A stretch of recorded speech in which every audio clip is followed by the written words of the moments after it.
أعوذ بالله من الشيطان الرجيم. بسم الله الرحمن الرحيم.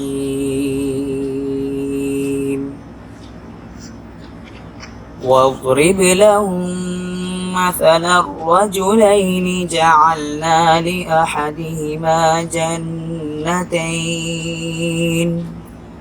جنتين من أعناب وحففناهما بنخل وجعلنا بينهما زرعا. كلتا الجنتين آتت أكلها ولم تظلم منه شيئا وفجرنا خلالهما نهرا وكان له ثمر فقال لصاحبه وهو يحاوره أنا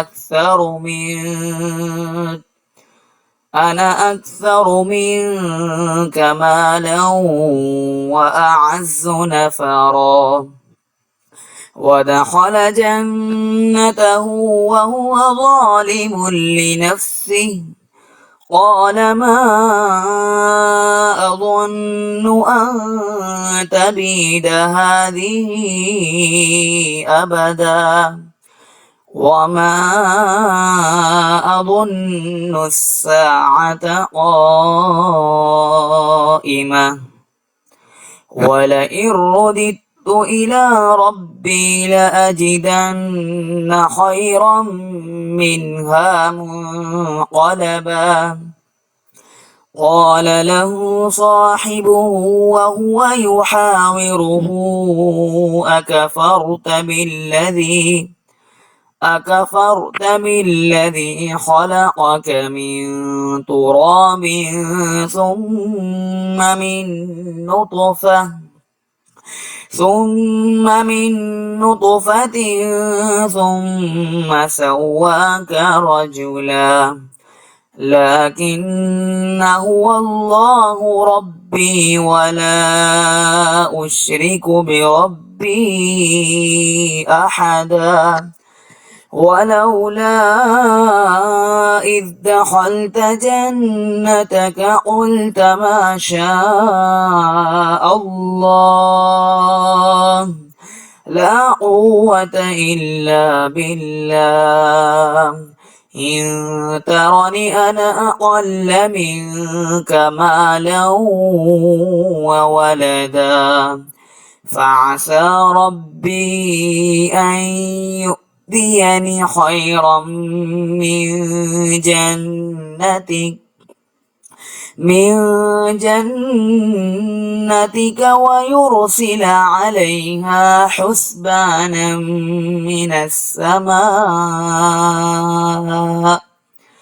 من السماء فتصبح صعيدا زلقا أو يصبح ماؤها غورا فلن تستطيع له طلبا.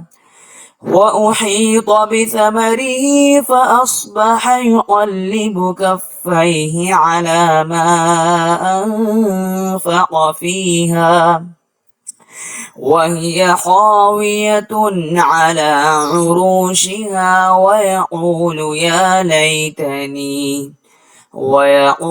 يا ليتني لم أشرك بربي أحدا ولم تكن له فئة ينصرونه من دون الله وما كان منتصرا. هنالك الولاية لله الحق هو خير ثوابا وخير عقبا. صدق الله العظيم.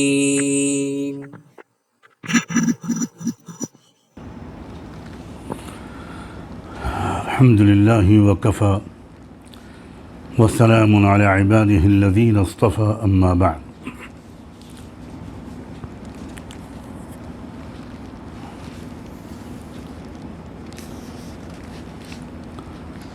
یہ سورہ کہف کا 5واں رکوع ہے، جس کا مذاکرہ اللہ کی توفیق سے آج ہونا ہے انشاءاللہ۔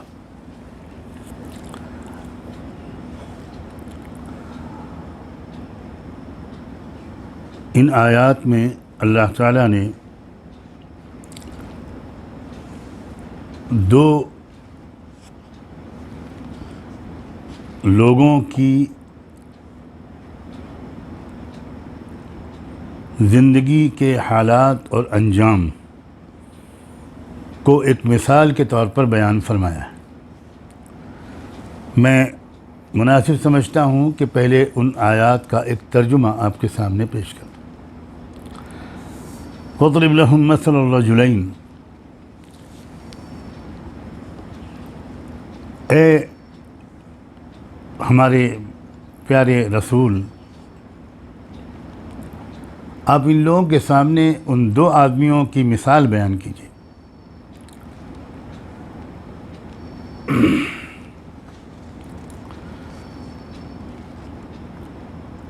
جن میں سے ایک کے لیے ہم نے ایک کو انگور کے 2 باغات دے رکھے تھے، اور ان باغوں کو بھی ہم نے کھجور کے درختوں سے گھیرا ہوا تھا۔ باغات انگور کے، اور چاروں طرف کی جو باؤنڈری ہے وہ ایک بے فیض قسم کے جنگلی درختوں کے بجائے اس میں بھی ہم نے کھجور کے درخت عطا کیے تھے۔ اس شخص کے پاس جو دولت تھی اس کا ایک بہت بڑا ذریعہ یہ باغات تھے، اور پھر ان دونوں باغوں کے درمیان الگ سے کھیتی بھی ہوتی تھی۔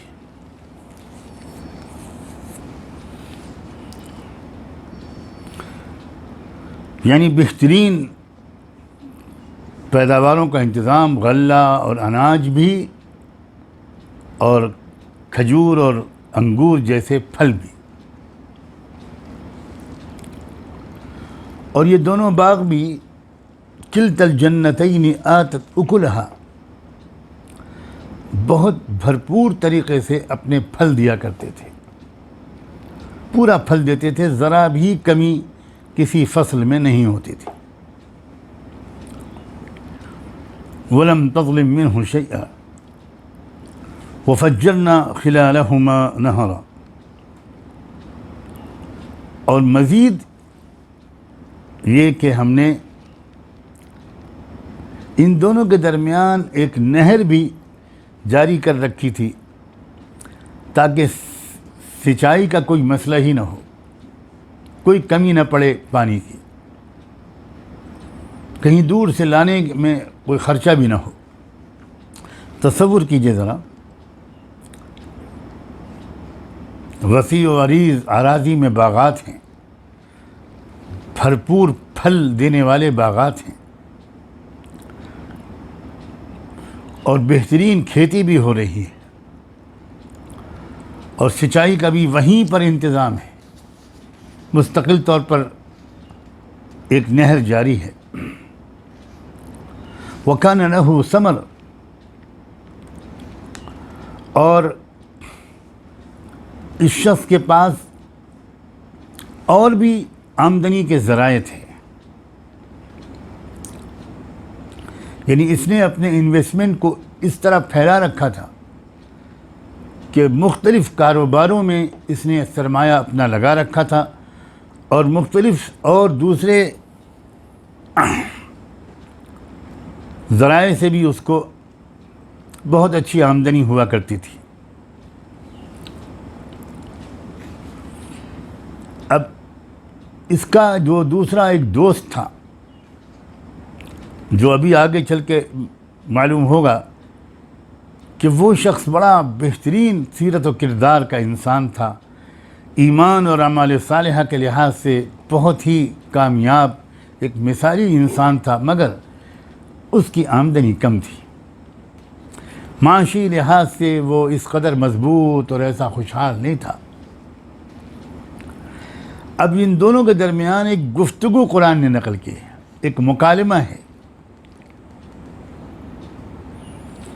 اور مکالمہ اس طرح شروع ہوتا ہے، وہ گفتگو اس طرح شروع ہوتی ہے کہ یہ باغوں والا، کھیتی والا، آمدنی والا، سرمایہ دار شخص اپنے غریب مگر ایمان والے اس دوست سے مخاطب ہو کر یہ کہتا ہے، انا اکثر منک مالا واعز نفرا،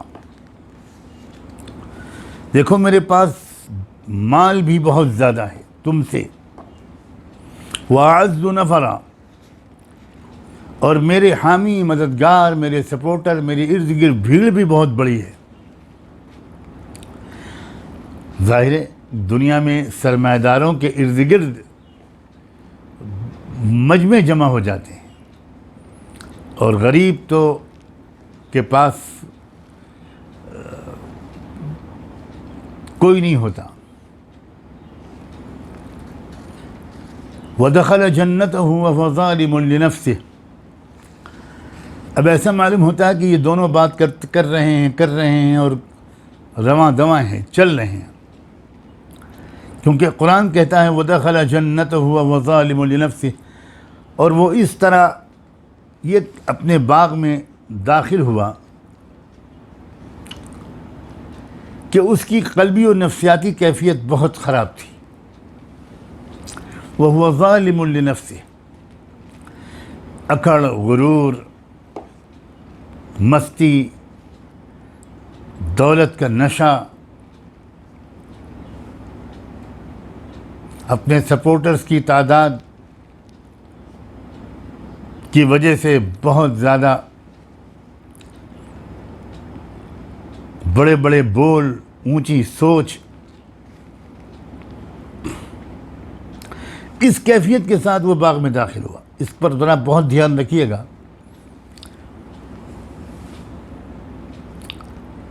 کہ وہ جس وقت اپنے باغ میں داخل ہوا تو ایسے وقت میں باغ میں داخل ہوتے وقت دو قسم کی کیفیتیں ہو سکتی ہیں۔ ایک ہو سکتی ہے وہ کیفیت جس میں انسان کا سر جھکا ہوا ہو، دل کے اندر اپنے مالک کے شکر کے جذبات ہوں، اور یہ احساس زندہ ہو کہ میرے مالک نے یہ جو کچھ بھی عطا فرمایا ہے یہ اس کی عطا ہے، اور یہ عطا بھی دراصل میرے ایک امتحان کے لیے ہے، یہ میرا امتحان ہے، میرے مالک مجھے اس میں کامیاب رکھیے گا۔ میں دل سے اقرار ایک بار پھر کرتا ہوں کہ یہ سب کچھ آپ کی عطا ہے۔ ایک تو کیفیت یہ ہو سکتی ہے، اور ایک کیفیت ہو سکتی ہے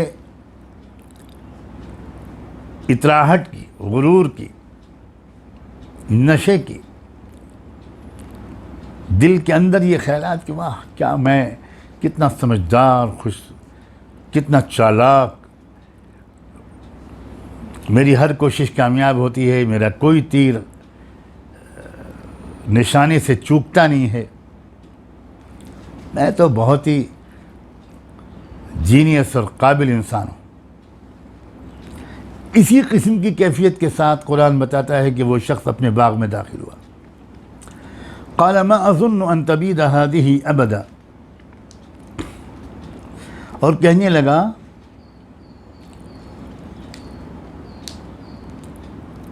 کہ مجھے تو بالکل یہ یقین ہے کہ میرا یہ باغ اور میرا یہ سارا سرمایہ کبھی بھی برباد نہیں ہوگا۔ میں نہیں سمجھتا کہ کبھی زوال آئے گا۔ میری معیشت، میری اکنامی بہت مضبوط ہے،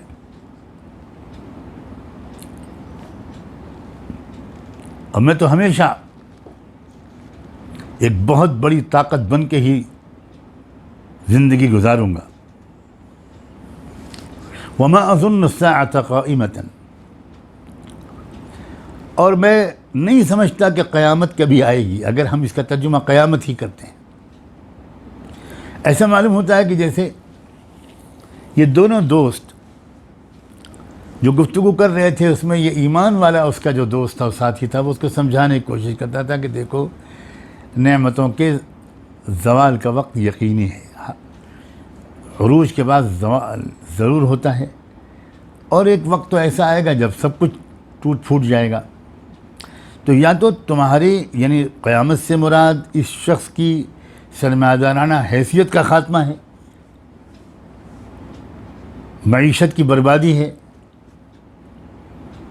اور یا مجموعی عمومی قیامت جو آنے والی ہے وہ ہے، دونوں کا حاصل تو ایک ہی ہے۔ تو ایسا معلوم ہوتا ہے کہ درمیانی گفتگو اس ایمان والے نے اس شخص کو زوال کی اور خاتمے کی ان گھڑیوں کو یاد دلایا کہ دیکھو کوئی نعمت کبھی ہمیشہ نہیں رہتی، اس لیے ذرا اپنے مزاج میں اعتدال پیدا کرو۔ تو جواب میں اس نے کہا کہ مجھے نہیں لگتا، میں نہیں مانتا، میری سرمایہ داری پر کبھی کوئی برا وقت نہیں آئے گا۔ وَلَئِن رُدِدتُّ إِلَىٰ رَبِّي لَأَجِدَنَّ خَيْرًا مِّنْهَا مُنْقَلَبًا، اور مان لیا بالفرض کبھی میں اپنے پروردگار رب کے سامنے پہنچا بھی دیا گیا، مان لو تمہاری بات صحیح نکلی اور روز محشر کھڑا کر دیا گیا، تو سنو لَأَجِدَنَّ خَيْرًا مِّنْهَا مُنْقَلَبًا، تو میں تو وہاں بھی اس سے بھی بہتر باغ حاصل کر لوں گا۔ اللہ اکبر۔ تکبر اور غرور جب انسان کے اوپر چھا جاتا ہے تو کیسے کیسے بڑے بول بولتا ہے انسان، کتنی بڑی بات اپنے منہ سے نکال دیتا ہے بڑی آسانی کے ساتھ۔ دولت کا نشہ، طاقت کا نشہ بہت خراب ہوتا ہے، اور جس کسی انسان پر یہ نشہ چھاتا ہے، تاریخ بتاتی ہے کہ ایسا کوئی انسان ہلاکت سے بچا نہیں ہے، اور جس کسی قوم پر، جس کسی حکومت یا حکمراں پر یہ نشہ چھاتا ہے، تاریخ بتاتی ہے کہ اس قوم کو بربادی اور ہلاکت سے کوئی نہیں بچا سکا۔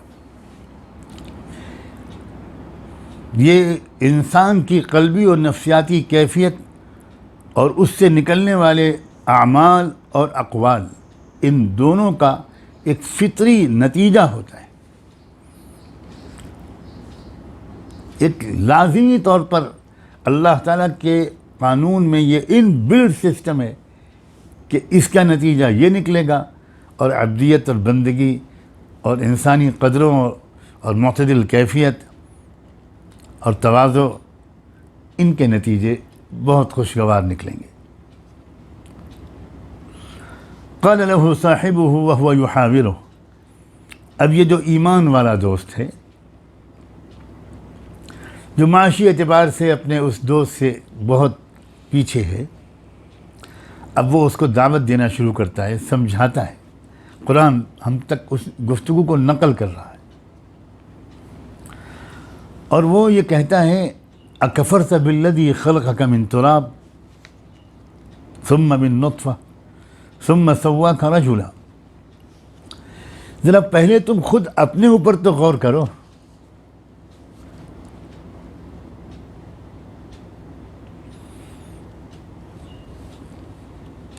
تم بھول گئے اس بات کو؟ کیا تم اس بات کی ناشکری اور انکار کرتے ہو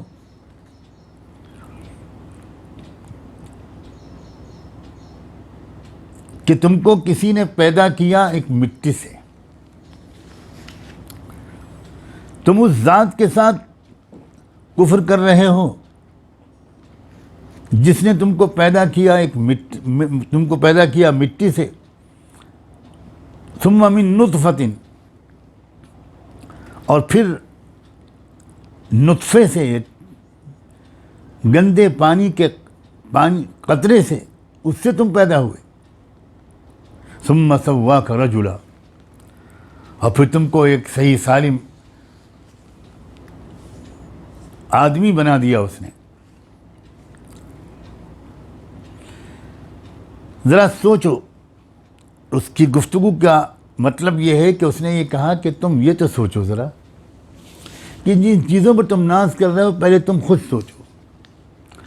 تم آپ کو اپنی صلاحیت پر، اپنے دماغ پر، اپنے عقل پر، اپنی ٹیکنک پر، اپنی ٹیکنالوجی پر بہت تم کو غرور ہے. کس نے دیے تم کو یہ صلاحیت؟ اور کہاں سے شروع ہوا تھا تمہارا وجود؟ تم کیا ہو؟ اپنے وجود کو بھول گئے. یہ جو تم کو مختلف مراحل سے گزار کر خدا نے ایک سمجھدار انسان بنایا، تم کو عقل دی، تم کو کام کرنے کا سلیقہ اور ہنر سکھایا، اگر ذرا سا تمہاری تخلیق میں کمی رہ جاتی تو تم کچھ کر سکتے تھے. یا تخلیق کے بعد ذرا سی خرابی تمہاری دماغ میں، جسم کے کسی پرزے میں ہو جاتی تو تمہاری کیا حیثیت تھی؟ تم کیا کر پاتے؟ یہ جو تم سب دیکھ رہے ہو، یہ باغات وغیرہ، یہ سب، یہ کیا، یہ پتیاں، یہ پتے، یہ تم نے پیدا کیے. یہ تنے، یہ تناور درخت، یہ پھل تم نے پیدا کیے. وہ جو سسٹم یہ غلے اگاتا ہے، یہ سسٹم تم نے بنایا. کس دھوکے میں ہو تم؟ یاد رکھیے گا کہ قرآن مجید پوری گفتگو تو نہیں نقل کرتا، وہ تو خلاصہ اور حاصل نقل کرتا ہے. آپ ذرا سا اس گفتگو کو اپنے ذہن میں پھیلائیے کہ آپ کبھی کسی سے گفتگو کریں گے تو کیا کیا کہیں گے. یہ بتاؤ کہ سب کچھ ہوتا اور یہ سورج نہ ہوتا تو تم یہ کچھ ہو سکتا تھا تمہارے باغ اور کھیت میں؟ تم بھول گئے اس بات کو کہ ایک گیہوں کا دانہ پیدا کرنے کے لیے زمین اور آسمان کی لاکھوں طاقتیں اللہ کے بنائے ہوئے سسٹم کے مطابق فنکشن کرتی ہیں، تب ایک دانہ پیدا ہوتا ہے. یہ بہت بڑا ایک نظام ہے کائنات کا جو رب نے اسٹیبلش کیا ہے، پیدا کیا ہے. اس میں الگ الگ اثرات ڈالے ہیں، اور وہ سب مل کر تم ذرا سا ایک ہاتھ لگا دیتے ہو اور سمجھتے ہو کہ یہ سب کچھ تمہارا اپنا کیا ہوا ہے.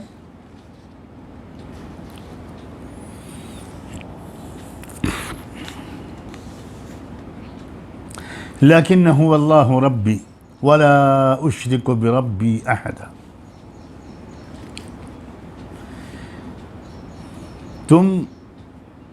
تمہارا اپنا تم جانو، تم کون سا راستہ چنتے ہو. اپنے بارے میں بڑے صاف لفظوں میں اے دوست تم سے کہتا ہوں کہ میرا تو یقین یہ ہے کہ اللہ ہی میرا رب ہے. جو کچھ بھی میرے پاس ہے، جو عطا کرتا ہے، میرا رب عطا کرتا ہے، میں خود کچھ نہیں ہوں. ولا اشرک بربی احدا، اور میں اپنے رب کے ساتھ کسی کو کبھی بھی شریک نہیں کرتا.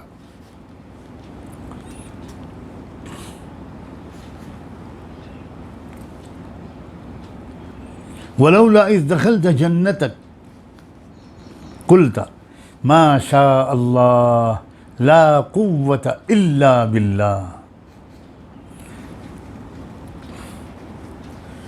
کیوں ایسا نہیں ہوا کہ جب تم باغ میں داخل ہو رہے تھے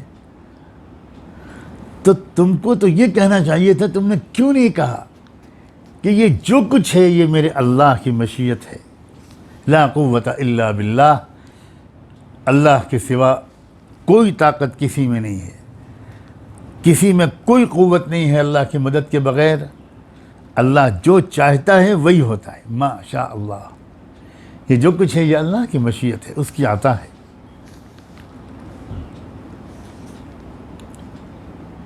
ان ترنی انا اقل منک مالا وولدا،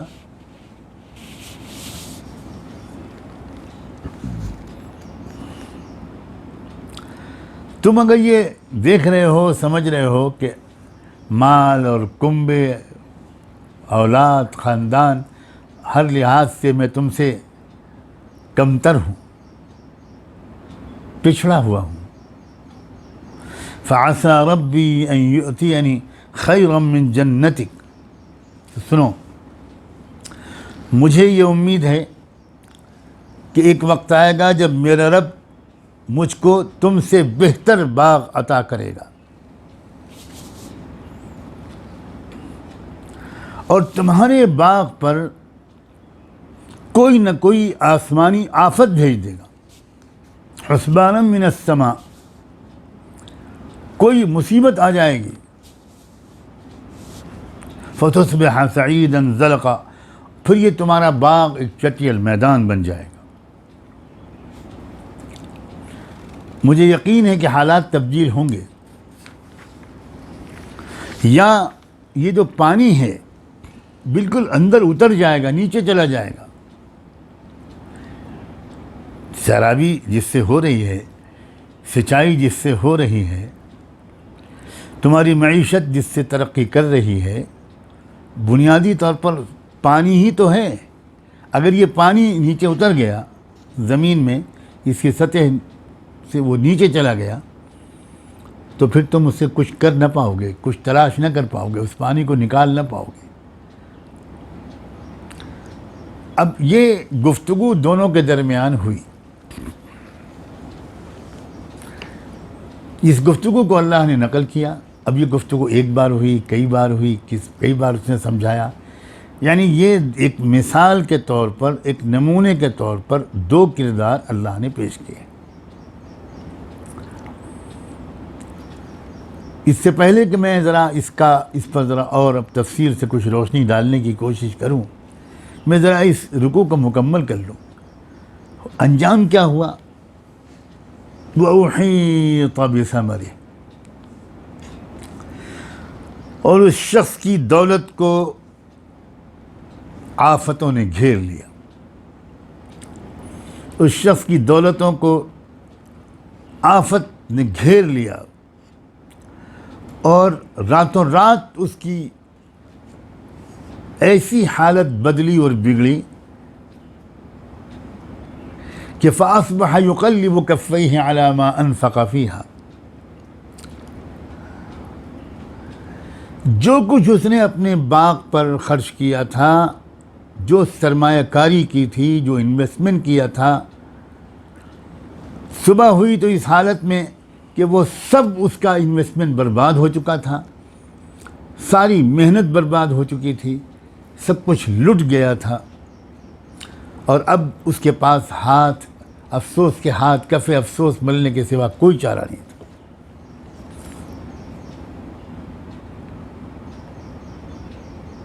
فَأَصْبَحَ يُقَلِّبُ كَفَّيْهِ عَلَى مَا أَنفَقَ فِيهَا،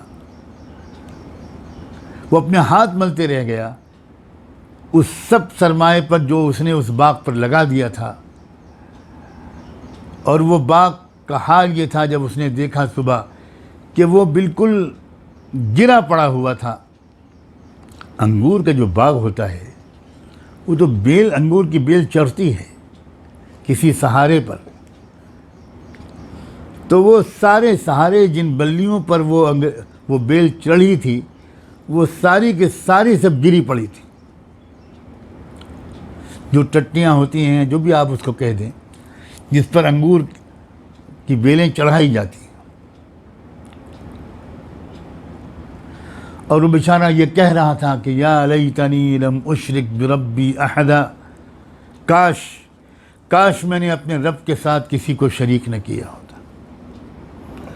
وَلَمْ تَكُنْ لَهُ فِئَةٌ يَنْصُرُونَهُ مِن دُونِ اللَّهِ، اور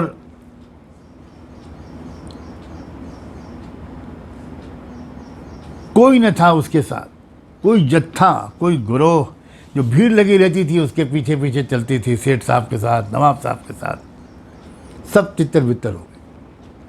جب برے دن آئے تو سب نے ساتھ چھوڑ دیا، اب کوئی نہیں تھا جو اللہ کے مقابلے میں اس کی مدد کر سکتا۔ وما کان منتصرا، اور وہ اپنا کچھ بھی بچاؤ نہ کر سکا۔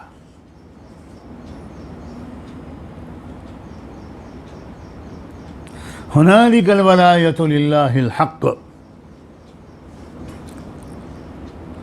ایسے موقع پر پتہ چلتا ہے کہ اللہ برحق ہی کے لیے ہیں سارے اختیارات، ساری طاقت اللہ کے ہاتھ میں ہے۔ وہی ہے جو بہترین ثواب دیتا ہے اور بہترین انجام دیتا ہے۔ هو خیر ثوابا وخیر العقبہ۔ اب ذرا پھر سے سمجھنے کی کوشش کرتے ہیں ہم کہ اللہ تعالیٰ ہمارے سامنے ان دو لوگوں کی کہانی، ان کا واقعہ ایک مثال کے طور پر جو انہوں نے اللہ نے بیان فرمایا ہے، تو ہمیں سمجھانا کیا چاہتے ہیں؟ سب سے پہلی بات یہ سمجھیے کہ دو ہیں، یہ دو، ایک طرف دولت ہے، معاشی استحکام ہے، فراوانی ہے، سارے اسباب جمع ہیں آمدنیوں کے، جگہ جگہ انویسٹمنٹ کر رکھا ہے، انکمز آ رہی ہے، ریٹرن آ رہے ہیں، اور اس کی وجہ سے دنیا کے اندر ایک طاقت بھی بن گئی ہے، افراد، قومیں بھی ساتھ ہیں، پیچھے پیچھے چل رہی ہیں،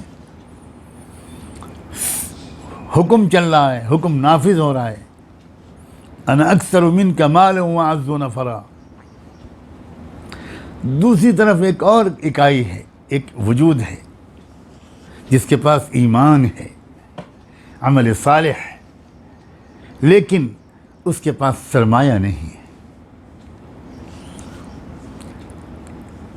کیا آپ اس دونوں تصویروں کے اندر سورہ کہف میں جو اللہ نے اس کو رکھا ہے، اس سے جوڑ کر ذرا سمجھیے، صاف معلوم ہوتا ہے کہ اللہ تعالیٰ یہ بتانا چاہ رہے ہیں کہ فتنہ دجال کے دور میں دو گروہوں میں دنیا تقسیم ہوگی۔ ایک طرف معاشی طور پر مضبوط طاقت ہو، بہت ذرائع آمدنی ہوں گے،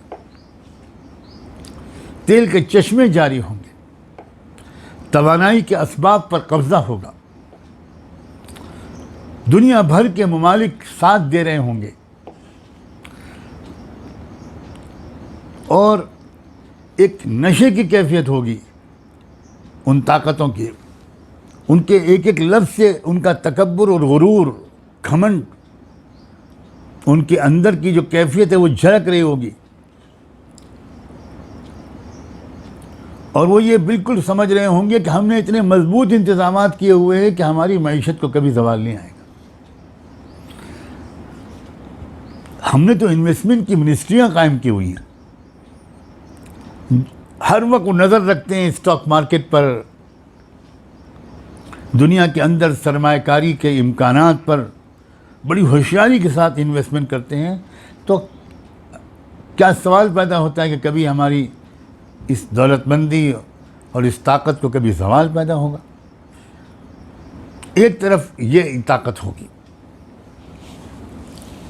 یعنی آپ ذرا پھر ایک مرتبہ ان باریک تفصیلات میں جائیے جس کو قرآن نے شاید اپنے مزاج کے عام معمول سے ہٹ کر تھوڑی تفصیل بیان کی ہے۔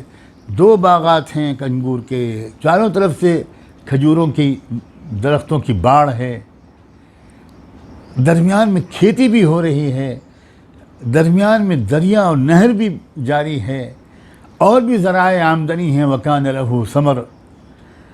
یہ جو تفصیلات ہیں اس کو منطبق کیجئے آج دنیا کی سو کالڈ ترقی یافتہ ممالک پر، جو ڈیولپ کنٹریز ہیں، کوئی G5 ہے، کوئی G8 ہے، کوئی G20 ہے، یہ جو بلاک ہیں دنیا کے، ذرا دیکھیے کیا یہ پوری صورتحال ان پر منطبق نہیں ہوتی؟ اور دوسری طرف کوئی اور طاقت ہے، کوئی اور گروہ ہے جس کے پاس یہ وسائل آمدنی نہیں ہے، جس کی معاشی حالت کمزور ہے، مگر وہ اپنے رب کو پہچاننے والا گروہ ہے، وہ گروہ ایمان اور عمل صالح والا ہے، اس کے پاس دنیا کے اسباب کم ہوں لیکن اس کے من کی مایا بہت مضبوط ہے، اس کے ایمان اور اس کے کیریکٹر، اس کا کردار وہ بہت اچھا ہے۔ اور یہ جو کمزور طاقت بظاہر نظر آتی ہے ظاہری اعتبار سے، مگر یہ تقوی والے لوگ ہیں، توکل والے لوگ ہیں، یہ سمجھانے کی بھی کوشش کرتے ہیں ان قوموں کو۔ مگر اے صاحب نظراں نشہ قوت ہے خطرناک. علامہ اقبال نے کہا تھا اے صاحب نظراں نشہ قوت ہے خطرناک. تو نشے میں آنے والی طاقتیں تو خاطر میں لانے کو تیار نہیں، اور ان کی سمجھ میں بالکل نہیں آتا کہ کیسے زوال آئے گا ہمارا. کیا آپ اس پر اللہ کا شکر ادا نہیں کریں گے کہ ٹھیک ان دنوں میں، جن دنوں میں یہی واقعہ عالمی سطح پر یہی صورتحال سامنے آ رہی ہے، اس وقت ہم اور آپ سورہ کہف کی عنایتوں کا مذاکرہ کر رہے ہیں؟ کیا اس وقت یہ نہیں ہو رہا کہ جو بڑی بڑی طاقتیں تھیں ایک دم سے کولیپس ہو رہی ہیں؟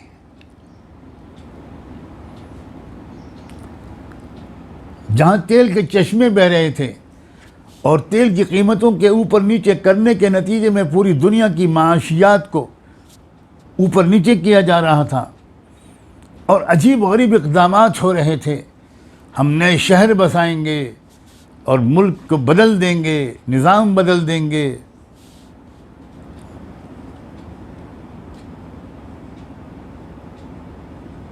کیا ہو رہا ہے اب وہاں؟ کیسی کایا پلٹ ہوتے ہوئے ہم اور آپ اپنی آنکھوں سے دیکھ رہے ہیں. دنیا کی سب سے بڑی معاشی طاقت اپنے کو کہنے والا اس وقت کھربوں ڈالر کا مقروض ہے امریکہ. کھربوں ڈالر، ٹریلینز.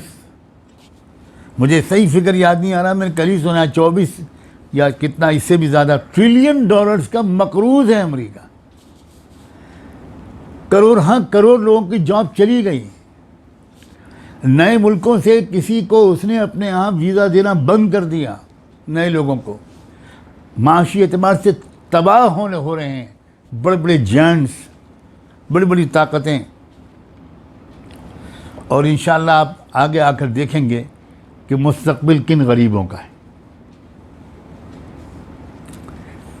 جن کے پیروں میں ٹوٹے ہوئے چپل اور ٹوٹے ہوئے اور ڈوریوں اور ستلیوں سے باندھے ہوئے جوتے نظر آتے ہیں دیکھنے والوں کو.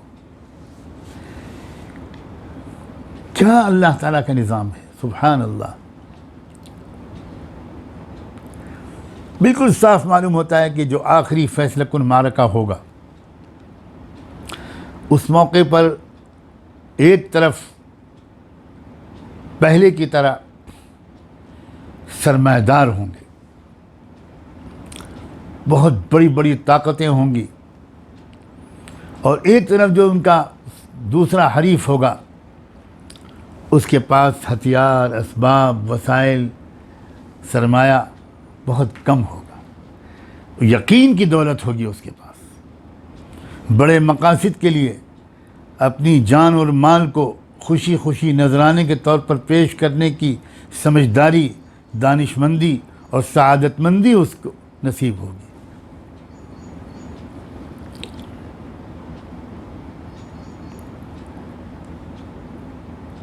پھر انجام پہلے سے اللہ نے بتایا ہے. یاد رکھیے گا سورہ کہف میں ماضی کے واقعات اللہ تعالیٰ نے سنائے ہیں. اصحاب کہف بھی ماضی کا واقعہ ہے، لیکن اصحاب کہف کے ماضی کے واقعے کو سنا کر دراصل مستقبل کے بارے میں رہنمائی دی گئی ہے. کیوں کہہ رہا ہوں میں یہ بات؟ اس لیے کہہ رہا ہوں کہ سورہ کہف ماضی کی صورت نہیں، مستقبل کی صورت ہے. جب اللہ کے رسول صلی اللہ علیہ وسلم نے اس صورت کو جوڑ دیا فتنہ دجال کے ساتھ، تو صاف ظاہر ہو گیا کہ یہ مستقبل کے آنے والے حالات کے بارے میں رہنمائی پر مشتمل صورت ہے. کیونکہ فتنہ دجال ماضی کا فتنہ نہیں ہے، یہ مستقبل کا چیلنج ہے، مستقبل کا فتنہ ہے. تو اس دور میں کامیابی کا اصول کیا ہے؟ فتنہ دجال سے حفاظت، اور بلکہ فتنہ دجال پر غلبے. اور دجال پر غلبے کی شکل کیا ہے؟ شکل یہی ہے کہ تم اپنے ایمان اور اپنی نیک اعمال پر اصل توجہ کرنا. باقی جو تم کر سکو اور اسباب اکٹھا کرنا، لیکن اسباب چاہے تم کچھ کوشش جتنی بھی کر لو، تمہارے مخالف کے پاس جو اسباب ہوں گے وہ تم سے بہت زیادہ ہوں گے۔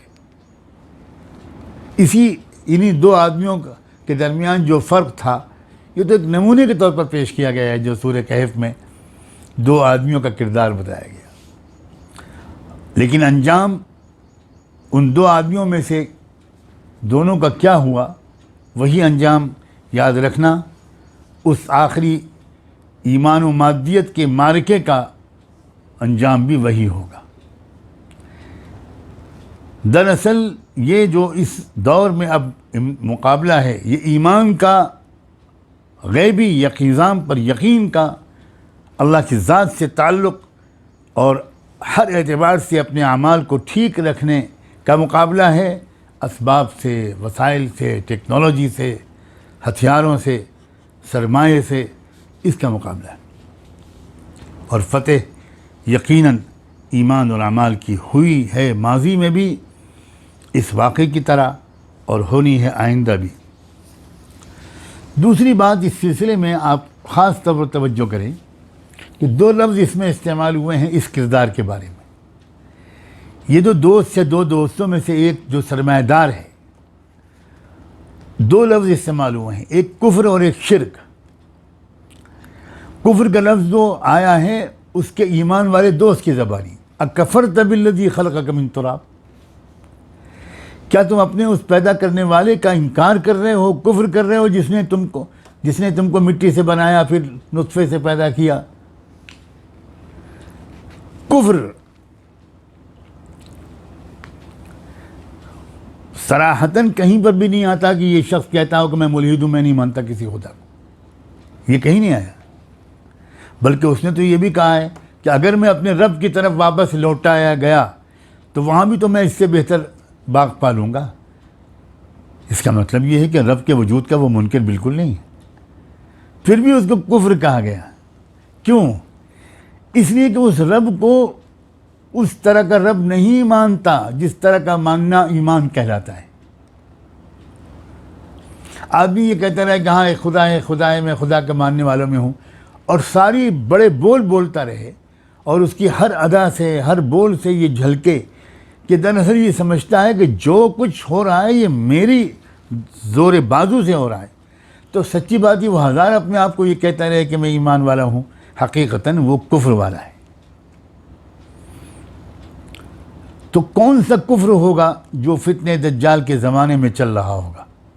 غور کیجیے گا، اللہ کی ذات کے بجائے اسباب اور طاقت پر یقین، مال پر یقین، اور اسی کیفیت کو خود اس شخص کی زبانی جب اس نے اعتراف کیا ہے اپنی غلطی کا، جب لٹ گیا اس کا سرمایہ، ایک آسمانی مصیبت آ گئی اس کے اوپر اور لٹ گیا اس کا سرمایہ، تو اس وقت اپنی غم اور حسرت کا اظہار کرتے ہوئے، اپنی نادانی کا اعتراف کرتے ہوئے، اس کی زبان سے قرآن کے بقول جو لفظ نکلا ہے وہ یہ ہے کہ یا لیتنی لم اشرک بربی احدا، کاش کہ میں نے شرک نہ کیا ہوتا۔ غور کیجئے، کہیں نہیں آتا کہ وہ کوئی مورتی پوجا کرتا تھا، اس نے وہ کوئی بت پرست تھا۔ تو اس لیے شرک کے حقیقی معنی کو سمجھیے، اور یہ بھی سمجھیے کہ وہ شرک جو فتنہ دجال کے زمانے میں چھایا ہوا ہوگا وہ کون سا شرک ہوگا۔ فتنہ دجال کے زمانے میں جو شرک ہوگا وہ پرانا بت پرستی والا شرک صرف نہیں ہوگا، بلکہ وہ تو دراصل اسباب کے نظام کو، اپنی عقل کو، اپنی طاقت کو، اپنے زور بازو کو اصل مؤثر طاقت سمجھنا، یہ ہے وہ شرک جو اس زمانے میں ہوگا۔ اب اس سے یہ نتیجہ نکالیے، سمجھیے کہ ہم کو کس قسم کے کفر سے اپنے کو بچانے کی فکر کرنی ہے، کس قسم کے شرک سے اپنے کو بچانے کی فکر کرنی ہے۔ یہ موجودہ زمانے کا جو شرک اور کفر ہے، ماڈرن شرک، یہ ماڈرن شرک ہے جس کے بارے میں وہ شخص اعتراف کر رہا ہے اور اپنے آپ کو شرک کا مرتکب مان رہا ہے. یہ وہ شرک ہے جو اس زمانے میں ہو رہا ہے. تنہا اللہ کی طاقت کو ہر کائنات کی ذرے ذرے کے پیچھے مؤثر طاقت ماننے کے بجائے ٹیکنالوجی، اسباب، دولت، سرمایہ، یہ ہے اصل. جس کے پاس یہ ہوگا وہ کامیاب ہوگا، جس کے پاس یہ نہیں ہوگا وہ کامیاب نہیں ہو سکتا. یہ جو خیال ہے یہ ہے شرک اس دور کا. صحیح ہے کہ اس دور میں بھی بہت سے لوگ مورتی پوجا کر رہے ہوں گے، لیکن آپ اپنے ملک کے محدود ماحول سے ذرا سا باہر نکلیے اور عالمی طور پر سوچیے، اور خود اپنے ملک کے اندر بھی. آپ یہ تو کہہ سکتے ہیں کہ یہاں تو دونوں قسم کا شرک ہے، لیکن آپ یہ نہیں کہہ سکتے کہ وہ شرک جس کا سورہ کہف میں اس سرمایہ دار شخص کے زندگی کی مثال سمجھ کر تذکرہ کیا گیا ہے، زندگی کی مثال کے طور پر پیش کر کے تذکرہ کیا گیا ہے، وہ والا شرک ہمارے اندر نہیں ہے. اس دور میں اس شرک سے بچنے کی بہت خاص ضرورت ہے. اور خود اس شخص نے بھی دونوں لفظ بولے ہیں. یہ جو ایمان والا دوست ہے اس نے ایک دفعہ کہا کہ اکفرت بالذی خلقک، یہاں اس نے لفظ کفر بولا اپنے دوست کے بارے میں، اور اپنے بارے میں بھی اس نے کہا ولا اشرک بربی احدا، کہ نہیں میں اپنے رب، میرا اللہ میرا رب ہے اور میں اپنے رب کے ساتھ کسی کو شریک نہیں کروں گا. تو یہ جو کفر و شرک کا لفظ بار بار بولا ہے اللہ نے، کبھی ایمان والے کی زبانی اور کبھی اس بیچارے ہلاک ہونے والے شخص کی زبانی جس کا سرمایہ لٹ گیا. تو یہ بلا وجہ کفر و شرک کا لفظ بار بار نہیں بولا گیا، یہ بتانے کے لیے کہ تم کو اس دور میں کس قسم کے کفر و شرک سے اپنے کو بچائے رکھنے کی ضرورت پڑے گی، جو فتنہ دجال کا دور ہوگا. اس دور کا کفر بھی ایک ماڈرن کفر ہوگا، اس دور کا شرک بھی ایک ماڈرن کفر ہوگا. اس کفر و شرک سے بھی اپنے آپ کو بچانا ہے. دل کے اوپر تأثر نہ ہو اللہ کے سوا کسی کی طاقت کا. جب ٹکرائے اللہ کی طاقت کے سامنے کوئی مادی طاقت، تو اب تمہارا دل یہ گواہی دے رہا ہو کہ اللہ کی طاقت غالب آ کر رہے گی. مجھے تو اللہ کی طاقت کے اشاروں پر اپنے عقیدہ و عمل کی عمارت کو تعمیر کرنا ہے.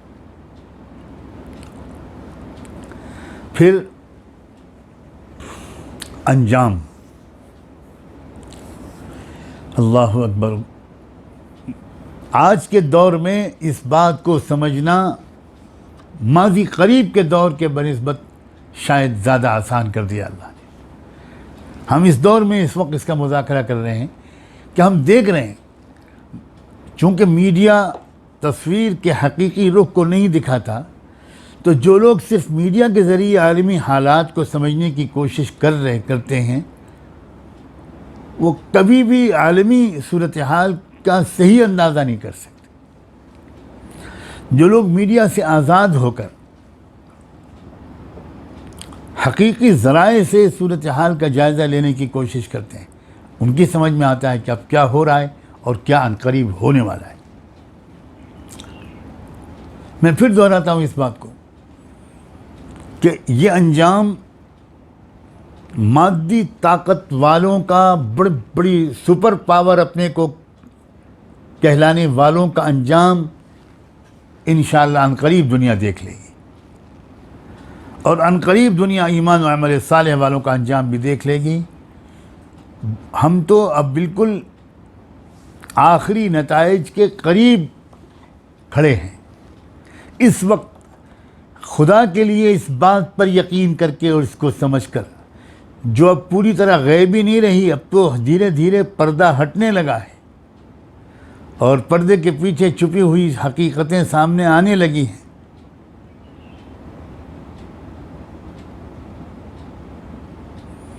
اس لیے اس وقت شاید یہ آخری دن ہے اپنے ایمان کو اور اپنے اللہ سے تعلق کو اور اسلام سے وفاداری اور اپنی سیرت کی پاک دامی عبادات کے لحاظ سے بھی، ذکر و مناجات اور دعا اور نماز کے اعتبار سے بھی، رکوع اور سجدے کے اعتبار سے بھی،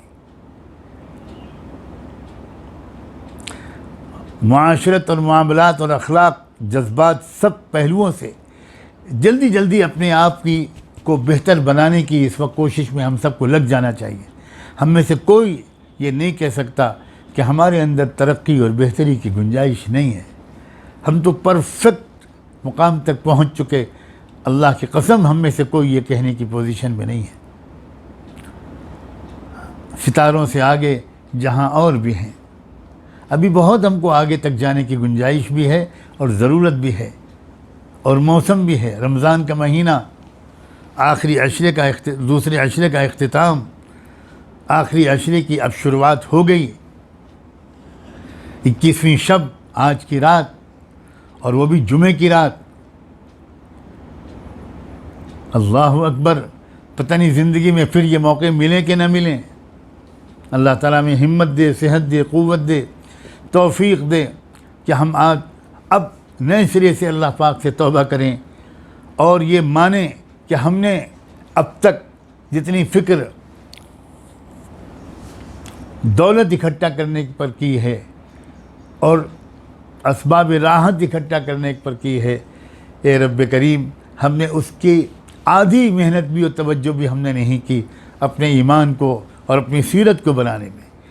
اس کے اسباب ہم اختیار کریں گے، اس غلطی کی ہم تلافی کریں گے، اچھے حلقوں میں بیٹھیں گے، علم و ذکر والوں کے پاس بیٹھیں گے، اچھی کتابوں کا مطالعہ کریں گے، اور ہر وہ کوشش کریں گے جس سے ہمارے اندر کی کیفیت بہتر ہوتی چلی جائے، کیونکہ یہ وقت تو آنا ہی ہے جو اس رکوع کے آخری آیت میں اللہ تعالیٰ نے بیان فرمایا، وَأُحِيطَ بِثَمَرِهِ، ساری آمدنی برباد ہو گئی، سب ختم ہو گیا،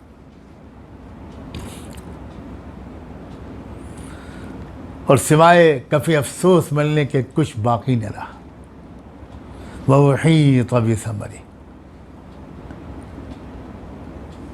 اور کوئی مددگار نہیں ہے، کوئی نہیں مددگار۔ وَلَمْ تَكُنْ لَهُ فِئَةٌ يَنْصُرُونَهُ۔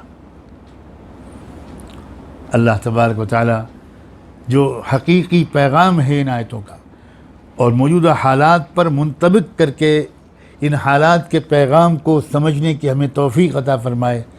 زندگی گزارنے کے دو راستے اس رکوع نے ہمارے سامنے رکھے ہیں، دونوں کا انجام بھی رکھا ہے۔ بیان کرنے والا اللہ ہے، جس سے زیادہ سچ بولنے والا کوئی اور نہیں ہو سکتا، جو کبھی کوئی جھوٹ نہیں بول سکتا۔ اب ہمارے ذمے ہے یا ہمارے ہاتھ میں ہے کہ ہم ان دونوں راستوں میں سے کون سا راستہ اختیار کرتے ہیں۔ اگر ہم معاشی اعتبار سے تھوڑے کمزور ہیں اور ہمارا کوئی ساتھی، کوئی پڑوسی، کوئی اور بہت بہت زیادہ مضبوط ہے، تو اس سے رنجیدہ اور غمگین نہ ہو، اس کے لیے بھی دعا کریں، نیک تمنائیں اس کے لیے بھی رکھیں، اور سمجھانے کا موقع ہو تو اس دوست کی طرح اس کو سمجھائیں، لیکن اس سے ذرا بھی احساس کمتری میں مبتلا نہ ہو۔ کیا یہ اس میں اشارہ نہیں ہے کہ زیادہ تر ایمان اور عمل صالح والے لوگ مادی لحاظ سے کمزور ہی رہتے؟ کچھ مثالیں اللہ تعالیٰ نے اس کے برعکس بھی تاریخ میں پیدا کر دیں، لیکن وہ کچھ ہیں۔ ہو سکتا ہے ہم میں سے کوئی شخص ایسا بھی ہو کہ جس کو اللہ نے خوب دولت بھی دی ہو اور ایمان و تقویٰ بھی دیا ہو، بہت مبارک، لیکن عام طور پر ایسا نہیں ہوتا۔ اس لیے اگر ہم کو ایمان اور عمل صالح والوں میں اللہ نے کھڑا کر دیا تو ہم احساس کمتری میں مبتلا نہ ہو، بلکہ دل و جان سے اللہ کا شکر ادا کریں، کسی کو حقیر نہ سمجھیں، کسی کے اندرونی حالات سے ہم واقف نہیں ہیں، کسی کے بارے میں بدگمان نہ ہوں، کسی سے مایوس نہ ہوں، اپنے بارے میں بڑے اونچے خیالات اور خوش فہمیوں سے اپنے آپ کو بچائے رکھیں، اور ڈرتے ڈرتے ایمان اور عمل صالح کے راستے پر آگے بڑھتے رہنے کی کوشش جاری رکھیں۔ اللہ مجھے اور آپ کو سب کو نیک توفیق عطا فرمائے۔ استقامت، ترقی کے ساتھ استقامت نصیب فرمائے۔ وآخر دعوانا ان الحمد للہ رب العالمین۔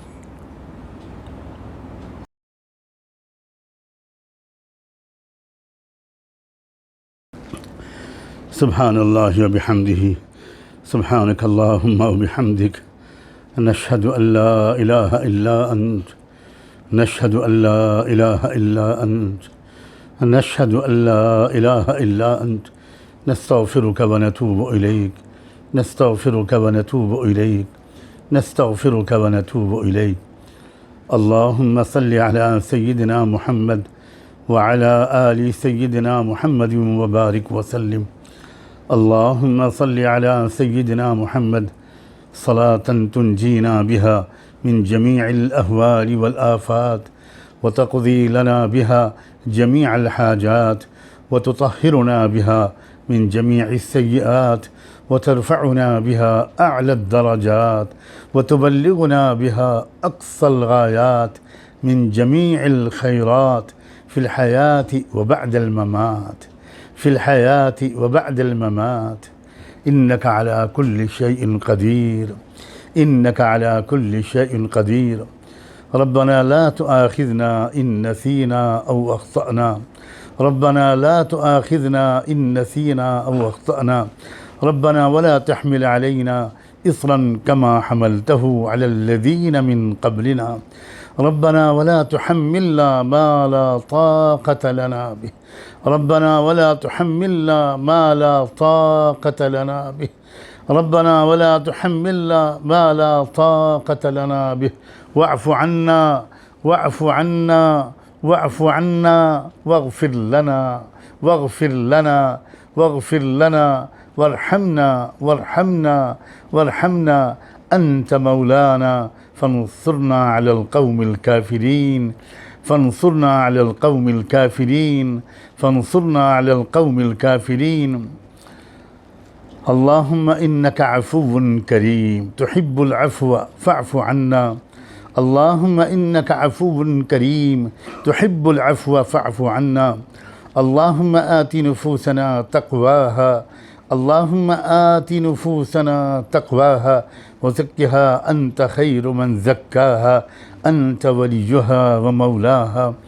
اللهم اهدنا فيمن هديت، وتولنا فيمن توليت، وعافنا فيمن عافيت، وقنا شر ما قضيت، وقنا واصرف عنا شر ما قضيت، إنك تقضي ولا يقضى عليك، إنه لا يعز من عاديت ولا يذل من واليت، تباركت ربنا وتعاليت، نستغفرك ونتوب إليك، نستغفرك ونتوب إليك، نستغفرك ونتوب إليك۔ اللهم طهر قلوبنا من النفاق، وأعمالنا من الرياء، وألسنتنا من الكذب، وأعيننا من الخيانة، فإنك تعلم خائنة الأعين وما تخفي الصدور۔ رب إني أعوذ بك من همزات الشياطين، وأعوذ بك رب أن يحضرون، وأعوذ بك رب أن يحضرون، وأعوذ بك رب أن يحضرون۔ اللہ ہم آپ کے بندے اور آپ کی بندیاں آپ کے حضور میں حاضر ہیں۔ بار الہ ہمیں دعا کی حقیقت نصیب فرما، ہمیں توبہ کی حقیقت نصیب فرما، اللہ ہمیں توبہ کی حقیقت نصیب فرما۔ اے اللہ سچی پکی توبہ نصیب فرما، دل کے اندر سے نکلی ہوئی توبہ نصیب فرما، حقیقی ندامت نصیب فرما۔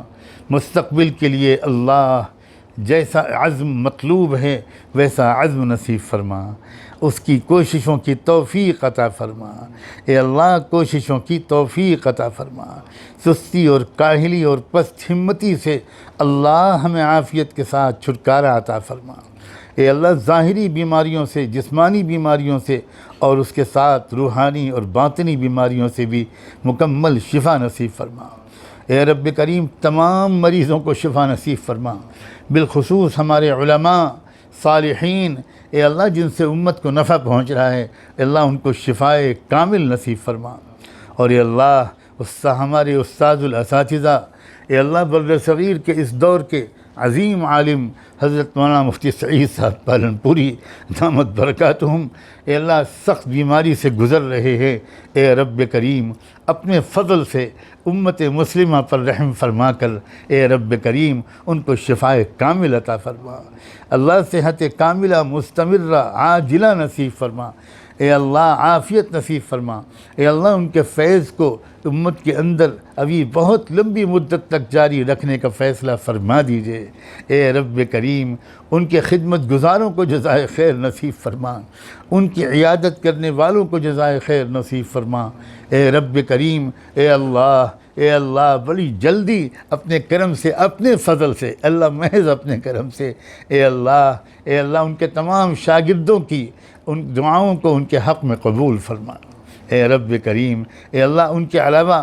اور نہ جانے کتنے اور ہمارے علماء اور مشائخ ہیں، کتنے صالحین ہیں صالحات ہیں، اے اللہ جو جن سے کسی نہ کسی پہلو سے اللہ نفع پہنچ رہا ہے، اے اللہ ان سب کو لمبی عمر صحت اور عافیت کے ساتھ برکت کے ساتھ عطا فرما، مقدر فرما، اے اللہ ہمارے مدارس کی حفاظت فرما، اے اللہ ہمارے مدارس پہلے بھی مشکلات میں چل رہے تھے، اب تو موجودہ حالات نے ان کی مشکلات میں ہزاروں گنا اضافہ کر دیا ہے، اے اللہ مگر آپ تو کسی عام سلسلے کے محتاج نہیں ہیں، من حیث لا یحتسب اللہ انتظام کرنا اسباب کا یہ آپ کی شان ہے، اللہ لوگ حیران رہ جائیں اس طرح آپ بندوبست فرما دیجئے، اس طرح آپ بندوبست فرما دیجئے، اے اللہ ہمارے بڑے ادارے بھی انتہائی ضروری ہیں اور ہمارے چھوٹے چھوٹے مکاتب اور مدارس جو گاؤں دیہات میں چھپروں میں چل رہے ہیں،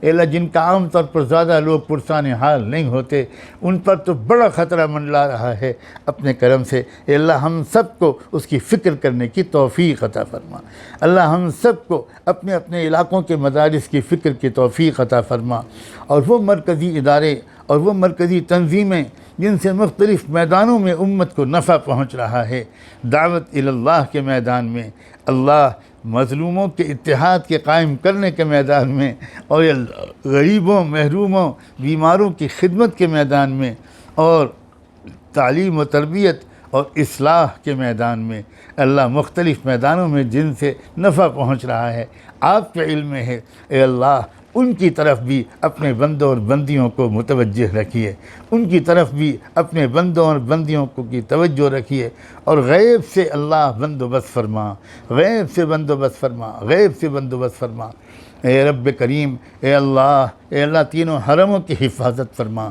تینوں حرموں کی حفاظت فرما، اے اللہ اب تو تینوں حرموں پر خطرے منڈلا رہے ہیں، عجیب قسم کی خبریں آ رہی ہیں، بار الہا ہم تو اپنے محلے کی مسجد میں نہیں جا پا رہے، اے اللہ ان حرموں کی حفاظت ہم کیا کر پائیں گے، اے اللہ آپ کسی کے محتاج نہیں ہیں، اے اللہ آپ طیرن ابابیل بھیج کر اللہ آپ بڑی بڑی فوجوں کو کا کچومر بنا سکتے ہیں، اے رب کریم اے اللہ جو ان تینوں حرموں کی طرف ترچھی نگاہ سے دیکھے، اے اللہ عبرتناک سزا دے دیجئے، عبرتناک سزا دے دیجئے، عبرتناک سزا دے دیجئے۔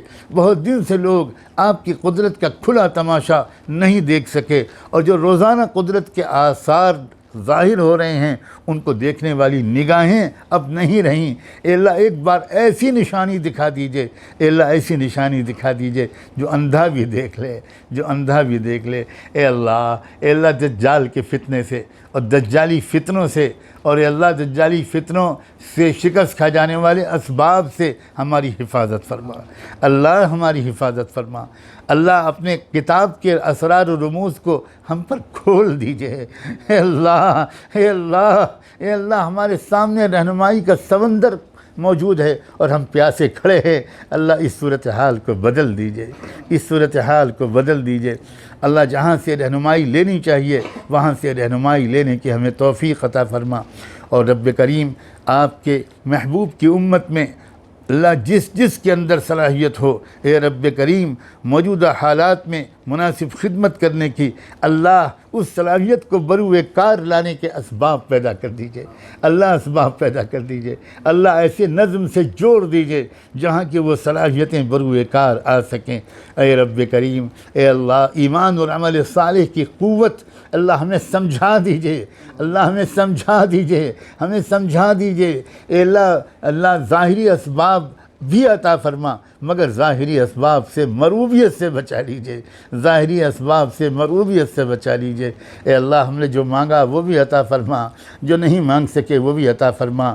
پروردگار عالم، جمعے کی شب ہے، ہم آپ کے بندے اور بندیاں آپ کے حضور میں حاضر ہیں، ایک التجا اور پیش کرتے ہیں، اللہ مان جائیے، اللہ قبول کر لیجیے یہ درخواست۔ اے اللہ، ہم سب کے نام لے لے کر، ہم گنہگاروں خطا کاروں کے نام لے کر، اللہ اگر یہ نام آپ نے لے لیا، اللہ یہی ہماری کامیابی کے لیے کافی ہو جائے گا۔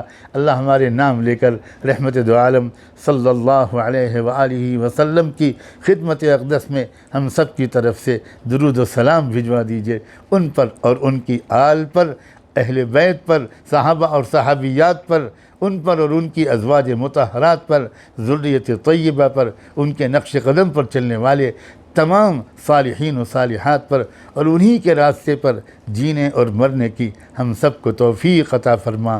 وصلی اللہ تعالی علی خیر خلقہ سیدنا محمد وعلی آلہ وصحبہ اجمعین برحمتک یا ارحم الراحمین۔